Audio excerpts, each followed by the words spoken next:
Hi friends, మన BSK competitive అడ్డా ఛానల్ని ఇంతవరకు సబ్స్క్రైబ్ చేసుకున్నట్లయితే సబ్స్క్రైబ్ చేసుకుని పక్కన ఉన్న బెల్ ఐకాన్ కూడా క్లిక్ చేయండి. V6 news channel TSPSC chairman Ganta Chakrapani గారితో చేసినటువంటి స్పెషల్ ఇంటర్వ్యూలో V6 న్యూస్ ఛానల్ వాళ్ళు అడిగినటువంటి ప్రశ్నలకి ఆయన చెప్పిన సమాధానాల గురించి ఒకసారి చూద్దాము.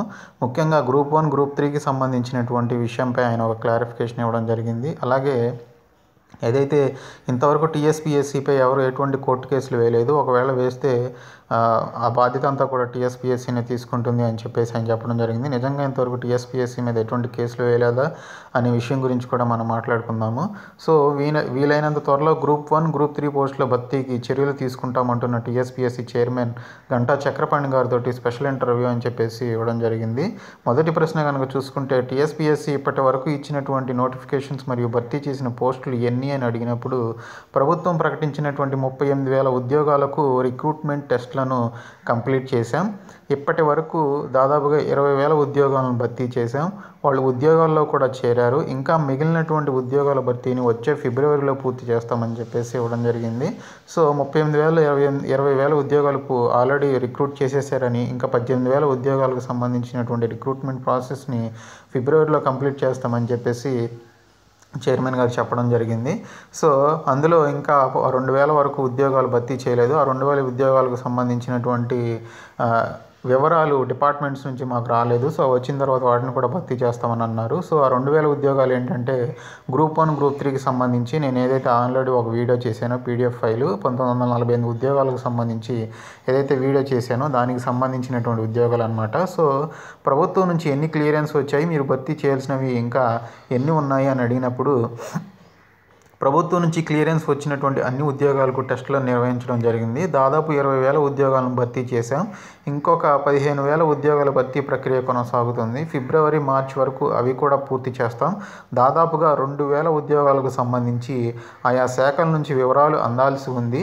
అవి కూడా వస్తే మిగిలిన ఉద్యోగాల భర్తీ పూర్తి చేయడం జరుగుతుంది అని చెప్పేసి చెప్పడం జరిగింది. సో మనం ఏదైతే ఇప్పుడు మాట్లాడుకున్నామో ఈ 2,000 ఉద్యోగాలు అని చెప్తున్నారు చూడండి. సో అవి గ్రూప్ 1, గ్రూప్ 3కి సంబంధించినటువంటి ఉద్యోగాలు అనమాట. రెవెన్యూ డిపార్ట్మెంట్, గ్రూప్ 3, గ్రూప్ 1కి సంబంధించి నేను ఆల్రెడీ ఒక పీడిఎఫ్ ఫైల్ని నేను మీకోసం ఒక వీడియో చేసి పెట్టాను. ఎన్ని వేకెన్సీస్ ఉన్నాయి, ఏ డిపార్ట్మెంట్లో ఎన్ని వేకెన్సీస్ ఉన్నాయి అనేది నేను అందులో చెప్పడం జరిగింది. సో ఆ 2,000 ఉద్యోగాలకు సంబంధించి ఆ డిపార్ట్మెంట్స్ నుంచి, పర్టికులర్ డిపార్ట్మెంట్స్ నుంచి రావాల్సినటువంటి ఇన్ఫర్మేషన్ ఇంకా రాకపోవడం వల్ల వాటికి సంబంధించినటువంటి భర్తీ ప్రక్రియ చేయలేదు అని చెప్పేసి చెప్పడం జరిగింది. సో ఆ ఇన్ఫర్మేషన్ ఎప్పుడు వస్తే అప్పుడు వాటికి సంబంధించినటువంటి భర్తీ ప్రక్రియ చేస్తామని చెప్పేసి అంటున్నారు.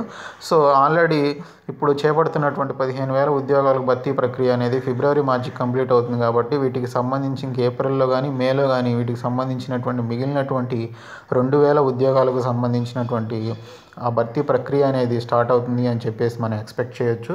ఆ తర్వాత టీఎస్పీఎస్సీని ఏర్పాటు చేసిందే ప్రభుత్వ ఉద్యోగాలను భర్తీ చేసేందుకు.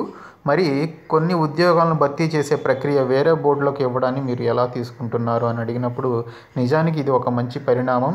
ఎందుకంటే శక్తిని మించిన ఉద్యోగాల భర్తీ చేయాలంటే కాస్త ఆలస్యం అవుతుంది. ప్రభుత్వం ప్రకటించిన ఉద్యోగాల భర్తీ వేగవంతంగా జరగాలంటే ఒక్క తెలంగాణ పబ్లిక్ సర్వీస్ కమిషన్కు సాధ్యపడదు.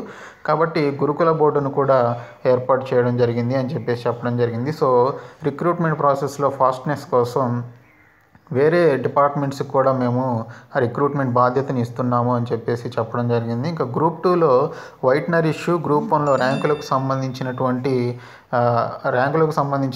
జంబ్లింగ్స్పై మీరేమంటారు అని అడిగినప్పుడు, పబ్లిక్ సర్వీస్ కమిషన్ అనేది రాష్ట్ర మరియు జిల్లా యంత్రాంగం మీద ఆధారపడి పనిచేస్తుంది. ఒక పరీక్ష పెడితే ఎన్నో సెంటర్లు అవసరం పడతాయి. ఆయా అధికారులతో మేము మాట్లాడితే వాళ్ళు సెంటర్లు అరేంజ్ చేస్తారు.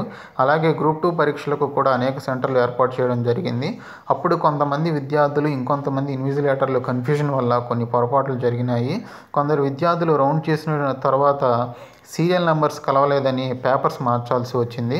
అప్పుడు వైట్నర్ వాడారు. విద్యార్థులు నష్టపోవద్దని ప్రభుత్వం మరియు టీఎస్పీఎస్సీ కలిసి ఒక నిర్ణయం తీసుకొని రిజల్ట్ కూడా అనౌన్స్ చేయడం జరిగింది. గ్రూప్ 1లో చిన్న సాంకేతిక తప్పిదం జరిగింది తప్ప ఇంకేం జరగలేదు అని చెప్పేసి చెప్పడం జరిగింది. సో వాళ్ళకు ఉన్నటువంటి మిస్టేక్స్ని వాళ్ళు సమర్థించుకోవడం జరుగుతుంది ఇక్కడ. సో టీఎస్పీఎస్సీ మీద విద్యార్థుల్లో, విద్యావేత్తల్లో అసంతృప్తి ఉంది. దీనికి మీ సమాధానం ఏంటని అడిగినప్పుడు, ప్రజల్లో టీఎస్పీఎస్సీ మీద నమ్మకం లేకపోతే టీఎస్పీఎస్సీ మనుగడ ఉండదు. టీఎస్పీఎస్సీలో చాలా పారదర్శకంగా భర్తీలు జరుగుతున్నాయి. అసంతృప్తి అనేది ఉండడం సహజం. మనకున్న ఉద్యోగాలు చాలా లిమిటెడ్గా ఉన్నాయి కాబట్టి నిరుద్యోగులందరికీ టీఎస్పీఎస్సీ ద్వారా ఉద్యోగాలు రావాలని ఆశిస్తే చాలా కష్టం అని చెప్పేసి ఇక్కడ చెప్పడం జరిగింది. ఇంకొకటి ముఖ్యంగా కోర్టు కేసులకు టీఎస్పీఎస్సీకి ఎటువంటి సంబంధం లేదంటారా అని అడిగినప్పుడు, ఇప్పటి వరకు టీఎస్పీఎస్సీపై తప్పులు ఉన్నాయి అని ఎవరు కోర్టుకు వెళ్ళలేదు. అలా వెళ్తే మేమే బాధ్యత వహించాల్సి వచ్చేది. కానీ ఇప్పటి వరకు అలా ఎవరు కోర్టుకు ఎక్కలేదు అని చెప్పేసి చెప్పడం జరిగింది. సో ఈ క్వశ్చన్ కనుక చూసుకుంటే టీఎస్పీఎస్సీ మీద ఇంతవరకు ఎవరో కోర్టుకు వెళ్ళలేదు అని చెప్పేసి అన్నారు. మరి టీఎస్పీఎస్సీ గ్రూప్ 4కి సంబంధించి కోర్టులో కేసు వేశారు. ఆ తర్వాత ఎఫ్బీఓకి సంబంధించి కేసులు వేశారు. గ్రూప్ 2కి సంబంధించి కేసులు వేశారు. ఇలాగ చాలా పరీక్షలకు సంబంధించి కోర్టులో కేసులు నలుగుతూనే ఉన్నాయి. సో మరి వీటిని ఏమంటారో మరి ఆయనే మరి ఒకసారి గ్రహించాలి. సో ఫ్రెండ్స్, ఇది ఈ ఇంటర్వ్యూకి సంబంధించినటువంటి క్వశ్చన్స్. మీరు దీనికి సంబంధించి లైవ్లో ఒక వీడియో చూడాలి అనుకుంటే V6 న్యూస్ వాళ్ళు వాళ్ళ యొక్క యూట్యూబ్ ఛానల్లో పెట్టడం జరిగింది, మీరు చూడొచ్చు. సో ఇంకొక న్యూస్ ఏంటంటే 1948 పోస్టుల భర్తీ ఎప్పుడు అని చెప్పేసి వేటూ న్యూస్లో కూడా రావడం జరిగింది. వివిధ శాఖల్లో ఉద్యోగాల భర్తీకి ప్రభుత్వం అనుమతి ఇచ్చినా టీఎస్పీఎస్సీ కొన్నింటిని భర్తీ చేయడం లేదు.